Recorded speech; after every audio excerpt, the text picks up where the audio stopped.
আপনারা তো বাংলাদেশের মানুষকে ভালোবাসেন না, আপনারা ভালোবাসেন শেখ মুজিবের কন্যা শেখ হাসিনাকে। সবকিছুর বিনিময়ে আপনাদের শেখ হাসিনাকে দরকার ছিল এতই। শেখ হাসিনা তার নিজের দেশের গণতন্ত্রকামী শিশু কিশোরদের হত্যা করছে, তারপরেও আপনারা হাসিনাকে সমর্থন দিয়ে গেলেন।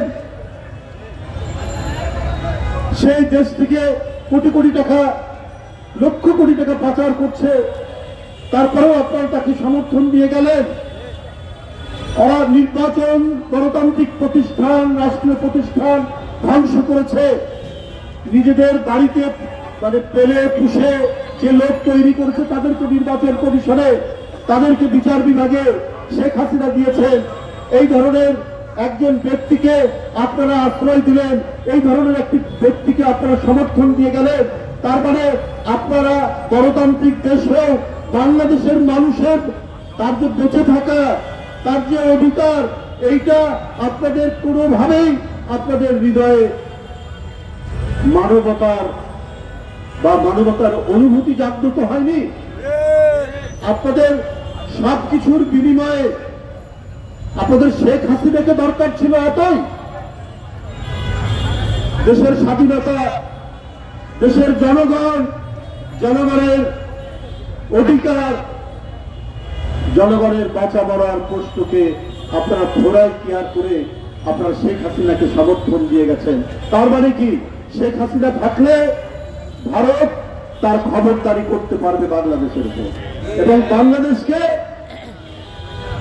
ভারত মনে করবে শেখ হাসিনা আমাদের প্রতিভূ। অতএব বাংলাদেশ তার স্বাধীন অস্তিত্বের দরকার নাই, একটাই অস্তিত্ব দরকার, শেখ হাসিনার অস্তিত্ব।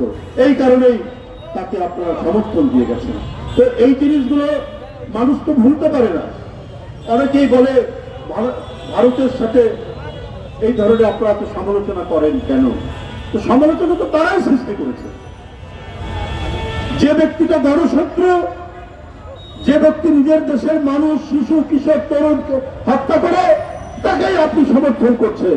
তাহলে দেশবাসী কি করে বুঝবে যে আপনি বাংলাদেশের বন্ধু, আপনারা বাংলাদেশের মানুষকে ভালোবাসেন? আপনারা তো বাংলাদেশের মানুষকে ভালোবাসেন না, এখানে শিশু কিশোর পুরুষ নারী কাউকে ভালোবাসেন না, আপনারা ভালোবাসেন শেখ মুজিবের কন্যা শেখ হাসিনাকে। বন্ধুরা আমার, বিএনপি একটি উদার গণতান্ত্রিক রাজনৈতিক দল।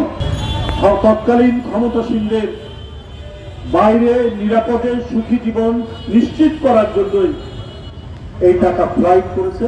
আর যারা এই সরকারের অংশভাগ করেছেন, এই সরকারের সমস্ত দুর্বৃত্তপরাধ, তারা সুখী থেকেছেন।